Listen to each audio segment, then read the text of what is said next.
एक समय की बात है, एवरग्रीन के समृद्ध राज्य में एक बुद्धिमान और परोपकारी राजा शासन करता था, जिसकी 6 बेटियां थीं। प्रत्येक राजकुमारी की देखभाल की जाती थी और उसकी सराहना की जाती थी। उनकी हंसी संगीत की तरह शाही महल के हॉल में गूंजती थी। राजा को अपनी बेटियों और उनकी उपलब्धियों पर गर्व था। वह अक्सर अपने राज्य की समृद्धि और खुशी का दावा करता था। एक दिन आत्मनिरीक्षण के क्षण में उसने अपनी बेटियों को अपने सामने इकट्ठा किया और उनसे एक ऐसा प्रश्न पूछा जिसने उनके जीवन को हमेशा के लिए बदल दिया। किसकी कृपा से आप यह विलासिता और समृद्धि का जीवन जीते हैं? राजा ने पूछा। उसकी आंखें उत्तर के लिए उनके चेहरों पर तलाश कर रही थीं। पहली 5 बेटियों ने अपने पिता को प्रसन्न करने के लिए उत्सुक होकर एक स्वर में उत्तर दिया, आपकी कृपा से, प्रिय पिता, और हमारे राज्य की समृद्धि से। लेकिन सबसे छोटी बेटी, जो अपनी उम्र से अधिक बुद्धिमान थी, धीरे से लेकिन दृढ़ता से बोली, भगवान की कृपा से, पिताजी। उसके शब्दों से राजा का दिल भारी हो गया, क्योंकि उसे एहसास हुआ कि उसने अहंकार को अपने फैसले पर हावी होने दिया था और सभी आशीर्वादों के स्रोत को भूल गया था। अपने गुस्से और निराशा में उसने जल्दबाजी में एक ऐसा निर्णय लिया जिसने उनके जीवन की दिशा हमेशा के लिए बदल दी। एक पल की भी झिझक के बिना राजा ने फैसला सुनाया कि उसकी सबसे छोटी बेटी को राज्य से निर्वासित कर दिया जाएगा, उसकी उपाधि और विरासत छीन ली जाएगी। उसने उसके साथ एक नौकर को नियुक्त किया, एक वफादार साथी जिसने वर्षों तक उनके परिवार की सेवा की थी। दुखी और हतप्रभ होकर सबसे छोटी राजकुमारी ने अपनी बहनों और अपने घर को अलविदा कह दिया। अज्ञात की यात्रा पर निकलते समय उसकी आंखें आंसुओं से भर गईं। केवल ईश्वर में अपना विश्वास रखते हुए वह अपने भाग्य की तलाश में निकल पड़ी। उसने अपनी योग्यता साबित करने और अपने पिता का अनुग्रह पुनः प्राप्त करने का दृढ़ निश्चय किया। जैसे जैसे दिन हफ्तों में और सप्ताह महीनों में बदलते गए, सबसे छोटी राजकुमारी को अपनी यात्रा में अनगिनत परीक्षणों और कठिनाइयों का सामना करना पड़ा। फिर भी अटूट साहस और लचीलेपन के साथ वह अपने विश्वास की ताकत और उसे बनाए रखने के लिए अजनबियों की दयालुता पर भरोसा करते हुए कायम रही। जब वे घने जंगल से गुजरे, तब तक प्यास उनके गले में चुभती रही जब तक कि वे पानी के झरने के साथ एक साधारण आवास पर नहीं पहुंचे। राहत महसूस करते हुए उन्होंने सुनसान घर में शरण लेने का फैसला किया, इस बात से अनजान कि उनका क्या भाग्य उनका इंतजार कर रहा था। दिन हफ्तों में और हफ्ते महीनों में बदल गए, जब तक कि एक दिन एक जवान आदमी उनके अभयारण्य पर ठोकर नहीं खा गया। दयालु और समझदार, उसने अपने घर में उनका स्वागत किया और जब वे अपनी दुख की कहानी साझा कर रहे थे तो उन्हें ध्यान से सुना। उनकी दुर्दशा से प्रभावित होकर युवक ने उन्हें अपना आतिथ्य और समय आने पर अपना हृदय अर्पित किया। उनकी पृष्ठभूमि में भारी अंतर के बावजूद राजकुमारी और दयालु अजनबी के बीच प्यार पनप गया। जैसे जैसे साल बीतते गए, राजकुमारी की बहनों के दिल में पनप रही ईर्ष्या और भी मजबूत होती गई।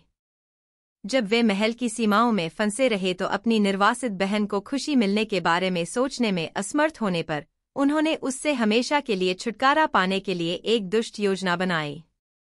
अपने सबसे शक्तिशाली जहरों को इकट्ठा करके बहनें जंगल में चली गईं और अपनी नाराजगी के स्रोत का सामना करने के लिए दृढ़ संकल्पित हुईं। वे जल्द ही उस एकांत घर में पहुंच गए जहां उनकी निर्वासित बहन रहती थी। अब उनके साथ एक आदमी था जो संतुष्टि और खुशी बिखेर रहा था। ईर्ष्या से व्याकुल होकर बहनों ने एक घातक शराब बनाई और राजकुमारी के भोजन में जहरीला पदार्थ मिला दिया। चल रहे विश्वासघात से अनजान राजकुमारी के पति ने जहरीला व्यंजन खा लिया। उसकी नसों में जहर फैलने से उसका स्वास्थ्य तेजी से बिगड़ने लगा। इसे महसूस करते हुए वह अपनी पत्नी से यह वादा करके अपने वास्तविक घर की ओर चला जाता है कि वह कुछ हफ्तों में वापस आ जाएगा। जैसे जैसे दिन हफ्तों में बढ़ते गए और उसके प्यारे पति की वापसी का कोई संकेत नहीं मिला, राजकुमारी की चिंता एक गंभीर भय में बदल गई।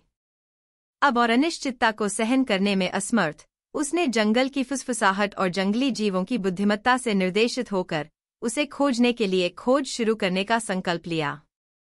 जैसे जैसे वह मंत्रमुग्ध जंगल के बीचों बीच गहराई तक यात्रा करने लगी, थकावट उस पर भारी पड़ने लगी और उसने एक ऊंचे पेड़ की छाया के नीचे राहत की तलाश की। यहीं पर उसने 2 पक्षियों की बातचीत सुनी। उनकी आवाजें हवा के साथ चल रही थीं। वह अस्वस्थ है और उसे हमारी मदद की जरूरत है, एक पक्षी ने तुरंत दूसरे से चहक कर कहा। अगर राजकुमारी हमारे मार्गदर्शन का पालन करेगी और उसे यह दवा लाएगी तो वह ठीक हो जाएगा। उनकी बातों से चकित होकर राजकुमारी ने ध्यान से सुना जब उन्होंने उसके पति के छिपने के स्थान के बारे में बताया। नए दृढ़ संकल्प के साथ वह अपने पंख वाले सहयोगियों के मार्गदर्शन का पालन करते हुए एक बार फिर निकल पड़ी। जैसे ही वह पक्षियों द्वारा बताए गए एकांत स्थान पर पहुंची, अपने पति को कमजोर और पीला पड़ा हुआ देखकर उसका दिल राहत से उछल पड़ा। उसकी ताकत खत्म हो रही थी। बिना किसी हिचकिचाहट के उसने दवा दी। उसके हाथ तत्परता से कांप रहे थे। जैसे ही उपचार औषधि का असर हुआ, उसके पति में हलचल मच गई। उसकी आंखें कृतज्ञता और आश्चर्य से खुल गईं। तब सच्चाई सामने आई। वह कोई साधारण आदमी नहीं था, बल्कि मानव भेष में एक जिन्न था, जो भाग्य से नश्वर क्षेत्र में भटकने के लिए बाध्य था। रहस्योद्घाटन के बावजूद राजकुमारी का उसके प्रति प्रेम अटूट रहा, क्योंकि उनके साथ बिताए समय में उसने अपनी दया, करुणा और अटूट भक्ति दिखाई थी। साथ में उन्होंने अनगिनत परीक्षणों और कठिनाइयों का सामना किया। प्रत्येक गुजरती चुनौती के साथ उनका बंधन मजबूत होता गया।